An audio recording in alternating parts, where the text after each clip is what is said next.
Good morning, this is Cecil and Blues. Thank you for joining me for this Final Fantasy XIV Stormblood video.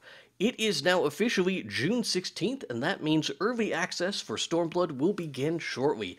The full patch notes have replaced the preliminary patch notes, and are for the most part identical to the notes we received earlier in the day. They now include a list of resolved issues as well as a list of known issues, and we'll go over those shortly. There are also a series of links to the new job guide, and another special site for things added to the MOG station. We'll take a look at those as well.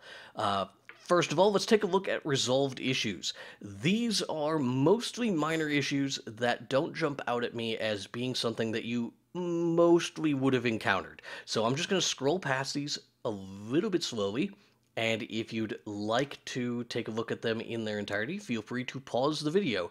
But in an effort to save time, we're not going to read every single one of them. For the most part, they're fixed, and you probably won't even notice it. Now, on the other hand, known issues, these are going to be important to us, so when we get to these here, boom, good, all right. I am going to read those off for you. The following issues have been confirmed. An issue when turning in collectibles, wherein a system message does not display when players exceed the limit of red crafters or gathering scripts. They can receive, updated on June 16th. All right, so because of the change to red scripts, it looks like the error message does not properly display. An issue wherein the astrologian action undraw does not appear in the auto-translation dictionary. That's a new ability, so that makes sense. An issue wherein certain actions removed from the release of patch 4.0 will still appear in the auto-translation dictionary. Again, pretty minor. An issue with the ninja PvE action. Wow, that is quite the word. Kara, wherein the attack deals physical damage rather than unexpected damage. This has been updated on June 16th. An issue with the fairy action Fey Illumination, wherein the increase to healing magic potency denoted in the help text is incorrect. An issue wherein the following actions cannot be used via text command when playing as a weaver, goldsmith, or leather worker. Those actions are Hasty Touch 2, Careful Synthesis 3, Rapid Synthesis 2, Prudent Touch, Focus Synthesis, Focus Touch, Initial Preparations, Specialty Reinforce, Specialty Refurbish, and Specialty Reflect. That means that you cannot make macros that use these abilities currently. Hopefully that will be fixed quickly because I know crafters love their macros. The action Impulsive Appraisal 2 also cannot be executed via text command when playing as a botanist. There is an issue when playing the free trial version, wherein players can register to participate in the Feast 4-on-4 ranked. This is an issue that will be resolved prior to the start of Season 5. There is an issue wherein certain samurai and red mage weapons cannot be exchanged for brass sky pirate spoils via the spoils trader. An issue wherein the help text for the PvP action Concentrate does not list Bind as one of the detrimental status effects the barrier prevents. There is an issue wherein the help text for the PvP action Benefic and Benefic 2 states that the actions reduce light speed by 2.5 seconds. This should be reduces light speed recast time by 2.5 seconds. There is an issue wherein the level 56 samurai ability Hisatsu Yaten is misnamed Hisatsu Goiten. This is the name of the level 54 samurai ability. Both abilities currently function properly, but the only way to tell them apart is by their icon and their help text. Details of these abilities can also be confirmed in the Final Fantasy XIV job guide. So that's a pretty good opportunity to switch over to the job guide. The Final Fantasy XIV job guide, you will find links to this in the full patch notes. You can also find a link to it down in the video description. This is a very comprehensive job guide. It includes all the new abilities. The way this was presented means that it doesn't tell you what individually changes. Instead, it's just a list of all the current status of the Final Fantasy jobs. All of the jobs are here: tank, healer, DPS. I'm going to go in as an example into the melee DPS role for Monk.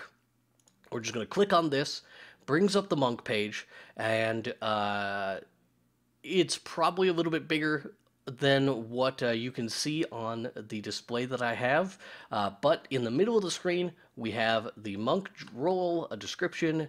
We can mouse over the starting job quest, and it shows us where it begins at level 30.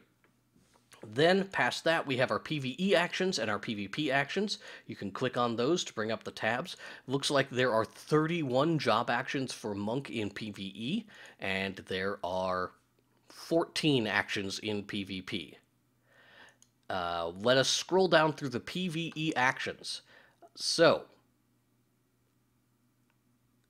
as you can see in the middle, it describes the ability and what it does, and then on the right-hand side, patch 4.0 adjustment, this tells you how it changed. So for example, Boot Shine is still the same ability it was, but it now has a potency reduction from 150 to 140, and its TP cost was reduced from 60 to 50.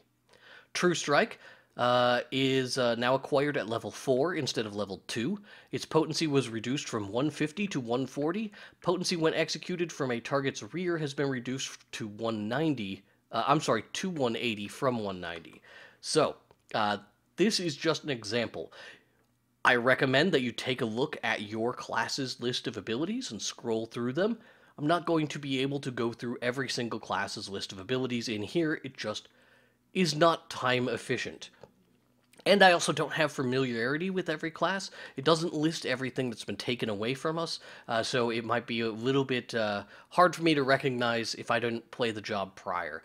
So this is a really comprehensive guide. I really appreciate it. I think they did a fantastic job putting it together, and my sincere thanks and appreciation to the development team that did this. This is really well done. The web team did a great job just putting this together, and yeah, I'm just really happy with it. We're just scrolling through here as an example.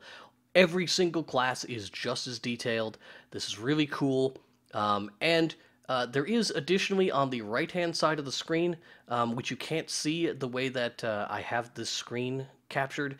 There is a list of all the actions. You can mouse over them, but it doesn't like bring up a tooltip or anything, so you're not missing much over there. All right, let's take a look at the other special screen here, the item guide. This is for job level boost and scenario skip items. This is just a list of its benefits, its usage, how you purchase it, what it costs, etc. This is going to be very useful for players who are coming back to the game, don't really know what's going on, but they do want to use the level skip options. Well, here they are. This is all the details for it, and that's great. I don't need to use this stuff myself, so I think this is good. It seems really straightforward. It's lots of big text, very step-by-step instructions. I appreciate that they included this in the game or in the website so that players who do need to use them have a useful guide in order to access. And it looks like, I'm not going to click on these, it looks like it'll take you to your MogStation account.